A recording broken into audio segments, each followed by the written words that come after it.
तो वो है इम्पैक्ट ऑफ जेट, और जेट जो है वो टेंजेंशियली स्ट्राइक कर रहा है कर्व्ड प्लेट को, और कर्व प्लेट जो है वो अनसिमेट्रिकल है। टेंजेंशियली जो है वो हीट कर रहा है जेट, ये टेंजेंशियली हीट कर रहा है, ना कि ये नॉर्मली हीट कर रहा है। यहाँ पे आकर सीधे स्ट्राइक करता तो नॉर्मली उसको कहते हैं हीट करना, और ये टेंजेंशियली कॉर्नर से जाकर के कर्व प्लेट पे जाकर के हीट कर रहा है तो टेंजेंशियली कहेंगे। और ये प्लेट जो है वो अनसिमेट्रिकल है। इसका कहने का मतलब ये है कि जो इनलेट का एंगल है, जो इनलेट का एंगल है और वो जो आउटलेट का एंगल है, जिस एंगल से ये जाकर के टकराएगा उसी एंगल से सिमेट्रिकल में क्या होता है, उसी एंगल से बाहर निकलता है। लेकिन यहाँ पे जो इनलेट एंगल है, जो आउटलेट एंगल है, वो दोनों एंगल जो है वो अनसिमेट्रिकल होने के कारण अलग अलग। यहाँ पे जो अलग अलग डायमेंशन है उसको हम लोग समझते हैं। तो पहला क्या है, V1 और V2। V1 V2 क्या है? V1 V2 हमारा है वेलोसिटी है इनलेट और आउटलेट पे V1 V2 है, यानी कि यहाँ से नोजल से जो जेट निकला, वाटर निकला, वो जो स्ट्राइक जिस वेलोसिटी से किया इस कर्व प्लेट को, वो वेलोसिटी क्या है? V1। उसी तरह से निकलते जब बाहर निकल रहा है तब जिस वेलोसिटी से वाटर बाहर एग्जिट की तरफ बाहर निकला वो हो गया हमारा V2। तो V1 और V2 जो हो गया हमारा, V1 और V2 वो है velocity of jet at the inlet and outlet respectively. इसी तरह से U1 और U2 जो है वो velocity of the plate at inlet and outlet है। ये जो मूविंग प्लेट है उसकी वेलोसिटी U है।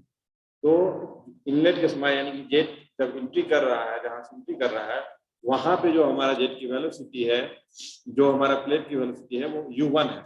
उसके साथ में ही जो जहां से एग्जिट हो रहा है, जहां से वाटर एग्जिट हो रहा है वहां पे जो प्लेट की वेलोसिटी है वो U2 है, वो U2 है। ठीक है, तो आपको दो जो कंसेप्ट है, दो जो टर्म है वो क्लियर हो गया। एक जेट की वेलोसिटी V1 जिससे जो वाटर स्ट्राइक किया, और ये जेट की वेलोसिटी जो V2 जो बाहर निकला इस वेलोसिटी से जेट। उसी तरह से इनलेट के वक्त जो स्पीड रह रही है प्लेट की वो U1 है, और जो आउटलेट के वक्त जो प्लेट की स्पीड है वो U2 है। U1 और U2 हो गया। उसी तरह से नेक्स्ट जो टर्म है हमारा वो है VR1 और VR2। तो जब दो ऑब्जेक्ट, जब हम लोग रिलेटिव वेलोसिटी का कंसेप्ट, जब मूविंग प्लेट में हम लोग रिलेटिव वेलोसिटी का कंसेप्ट समझे हैं। रिलेटिव वेलोसिटी के कंसेप्ट में हम लोग क्या देखे हैं कि जब दो ऑब्जेक्ट, जो हमारा ऑब्जर्विंग ऑब्जेक्ट है और जो ऑब्जेक्ट मोशन में है, अगर जैसे कि हम अगर यहाँ पे जो वाटर है उसकी वेलोसिटी V1 है और जो प्लेट है उसकी भी वेलोसिटी U1 है, तो एक्चुअली में ये वाटर V1 वेलोसिटी से जाकर के नहीं टकराएगी। इससे क्यों नहीं टकराएगी? उसका कारण ये है कि प्लेट की भी अपनी वेलोसिटी है। उसके कारण ये जो वेलोसिटी है V1, जो जेट की वेलोसिटी है, उससे ना टकरा करके जो इस दोनों का रिजल्टेंट वेलोसिटी है that we will call VR1। जो V1 और U1 का रिजल्टेंट वेलोसिटी है, उस वेलोसिटी से जाकर के ये जेट जो है वो टकरा रही है। इसका कारण समझ में आ गया। इसका कारण ये है कि जेट की जो वेलोसिटी है, अपनी वेलोसिटी है वो है V1, और जो प्लेट की वेलोसिटी है वो है U1। तो प्लेट और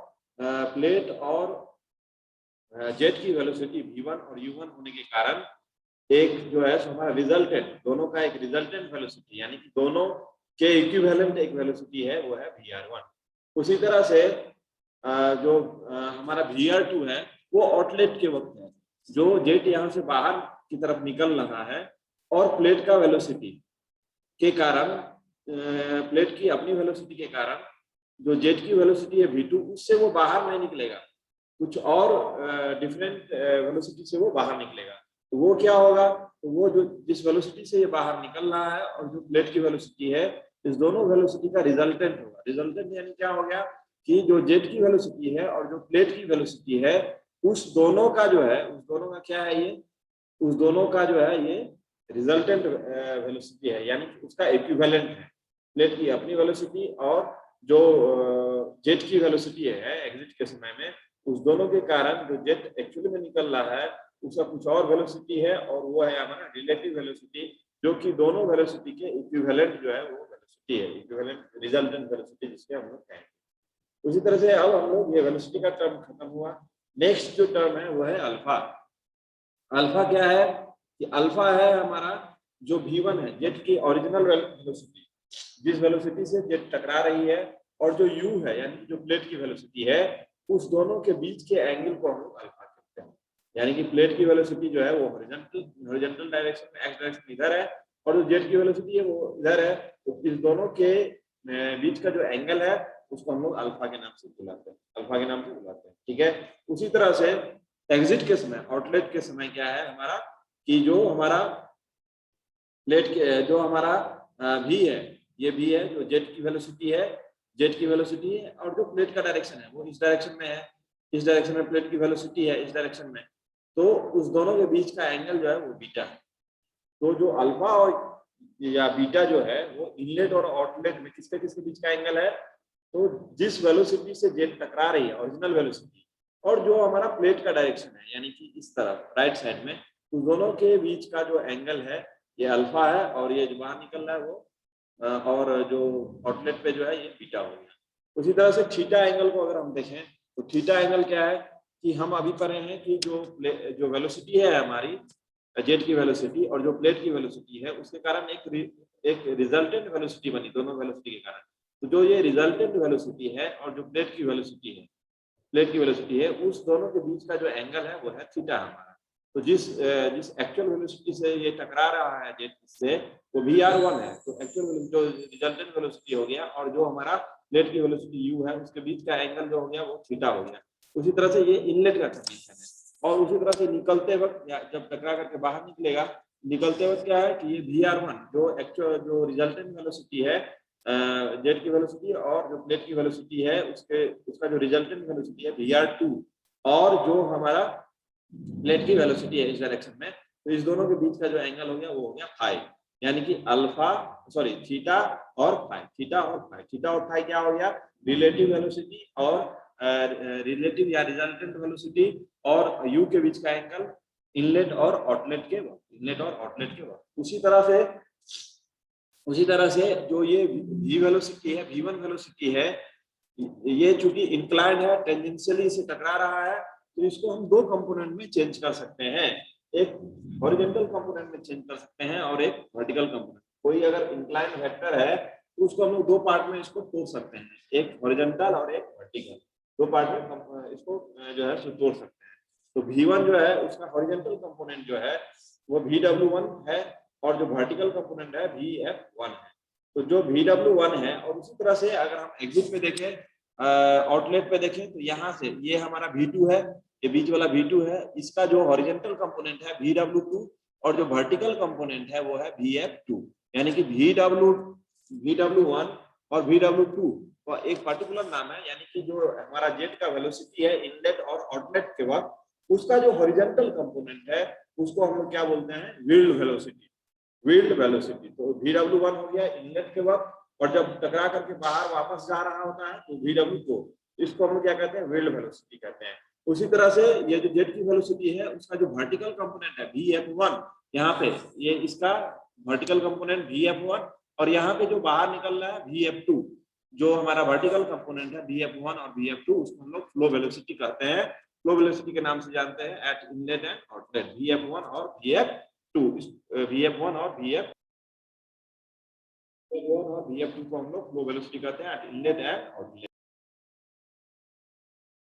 यहाँ पे जो ट्रायंगल ए बी और डी है और ई जी एच है, ये जो ट्रायंगल है उस ट्रायंगल को हम लोग वेलोसिटी ट्रायंगल कहते हैं। ए बी डी और ई जी एच, ये दो ट्रायंगल जो है इसको हम वेलोसिटी ट्रायंगल के नाम से जानते हैं। इसके साथ में ही अगर वैन जो हमारा प्लेट है, कर्व प्लेट, वो अगर स्मूथ है, कोई रफनेस नहीं है,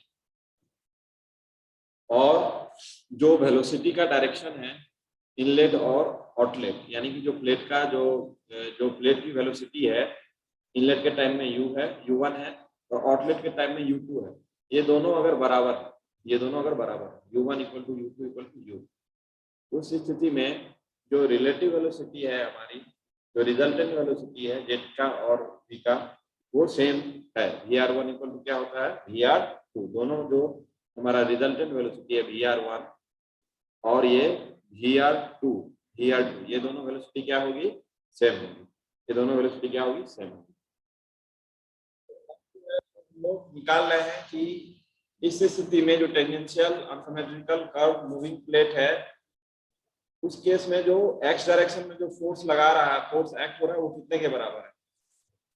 तो ये फार्मूला तो हम लोग सारे इम्पैक्ट ऑफ जेट में पढ़े हैं कि मास फ्लो रेट को change in velocity in x direction से गुना करेंगे तो एक्स डायरेक्शन में कितना फोर्स लगा रहा है वो निकल जाएगा। और मास फ्लो रेट का जो फार्मूला है वो भी हम पढ़े हुए हैं कि डेंसिटी रो डेंसिटी गुने एरिया ऑफ द जेट। जो एरिया जेट होता है, जेट का एरिया जो है या फिर ये नोजल का जो डायमीटर है, एग्जिट डायमीटर, वो उसका एरिया क्रॉस सेक्शनल एरिया और गुने जितना वेलोसिटी से वाटर टकरा रहा है प्लेट से। तो वाटर का तो वेलोसिटी v1 है, लेकिन प्लेट का भी वेलोसिटी u1 है। तो कितना वेलोसिटी v1 से टकरा नहीं रहा है, टकरा किस वेलोसिटी से रहा है, तो vr1 वेलोसिटी से। तो जो मास फ्लो रेट हो गया वो क्या हो गया, डेंसिटी गुने a गुने vr1। ये तो क्लियर है। उसके बाद change in velocity in x direction निकालना है। तो एक्स डायरेक्शन में कितना, जो इनिशियल जो एक्स डायरेक्शन में वेलोसिटी है, जो फाइनल एक्स डायरेक्शन में वेलोसिटी है, उसका डिफरेंस क्या है, change in velocity in x direction. तो इनिशियल एक्स डायरेक्शन में वेलोसिटी कितना है। अब यहाँ पे देखिए, यहाँ पे एक्स डायरेक्शन में ये वेलोसिटी था vr1 ये इस मतलब इंक्लाइन है, तो इस वेलोसिटी से टकरा रहा है। इसका एक्स डायरेक्शन में कौन सा कंपोनेंट, तो इसका कॉस कंपोनेंट, vr1 का कॉस थीटा। तो vr1 का कॉस थीटा जो हो गया वो एक्स डायरेक्शन में। लेकिन vr1 का कॉस थीटा कितने के बराबर है, ये है आपका vr1। ये vr1 का कॉस थीटा कितने के बराबर है, cd के बराबर है। cd के बराबर है, तो cd कितने के बराबर है, cd के vr1 का cos थीटा, vr1 का cos थीटा cd के बराबर है। cd कितने के बराबर है, तो vw1 में से ये u1 घटा देंगे। तो vw1 यहां से लेकर के यहां तक जो है उसमें से u1 घटा देंगे तो cd अपने आप निकल जाएगा। तो vr1 cos थीटा की जगह पे यहाँ पे vw1 माइनस u1 लिखा है, vw1 माइनस u1 लिखा है। उसी तरह से माइनस हो गया। अब आउटलेट में देखते हैं, जब आउट हो रहा है आउटलेट में क्या हो रहा है, vr2 cos थीटा, यहाँ पे vr2 है, इसका cos कंपोनेंट, यही तो x डायरेक्शन में जा रहा है, यही तो x डायरेक्शन में जाएगा। vr2 एक्चुअली निकल रहा है v2 वेलोसिटी से, लेकिन प्लेट का भी वेलोसिटी है, तो उसके कारण ये रिजल्टेंट वेलोसिटी आ गया, इस वेलोसिटी से जेट बाहर निकल रहा है। तो ये इंक्लाइंड है, तो इसका x डायरेक्शन में क्या है, तो vr2 cos थीटा। ये जो vr2 है इसका cos कंपोनेंट ये हो गया, cos कंपोनेंट, ये vr2 का cos कंपोनेंट क्या हो गया, यहाँ से लेकर के h से लेकर के g तक, यानी कि u2 प्लस vw2, वही लिखे है vr2 cos theta equal to u2 plus vw2।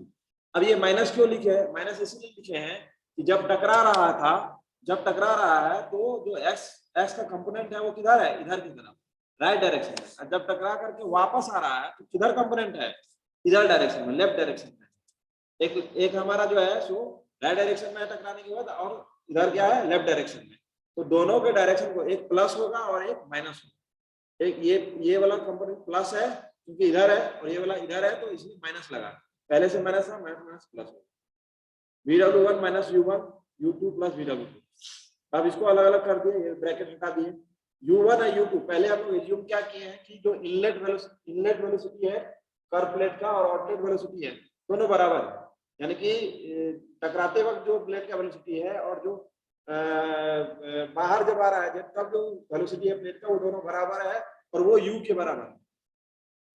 तो u1 और u1 माइनस में है, प्लस u2, दोनों तो एक ही चीज है, तो ये प्लस माइनस कट गया, तो बच गया क्या, vw1 प्लस vw।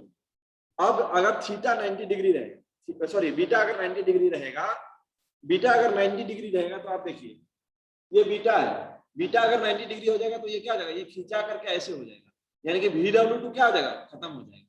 ये बीटा है, ये क्या है, ये बीटा है, और ये 90 डिग्री होगा मतलब ये सीधा हो गया, सीधा हो गया मतलब vw2 कहाँ चला जाएगा, खत्म हो जाएगा, u2 खींचा जाएगा। इसीलिए जब बीटा 90 डिग्री हो जाएगा तो vw2 क्या हो जाएगा, 0 हो जाएगा। इस केस में जो change in velocity in x direction हो जाएगा वो व्हील्ड वेलोसिटी में जो डायरेक्शन है उसके बराबर हो जाएगा, vw1 के बराबर हो जाएगा। इसके बाद देखिए फाइनल जो है हमको क्या निकाला था, fx निकाला था। fx में दो टर्म m डॉट और डेल्टा vx, तो m डॉट रो ए भी r1 के बराबर है, तो रो ए भी r1 लिख दिए, और अंडर ब्रैकेट जो चेंज इन vx हुआ है वो क्या है, vw1 प्लस vw2।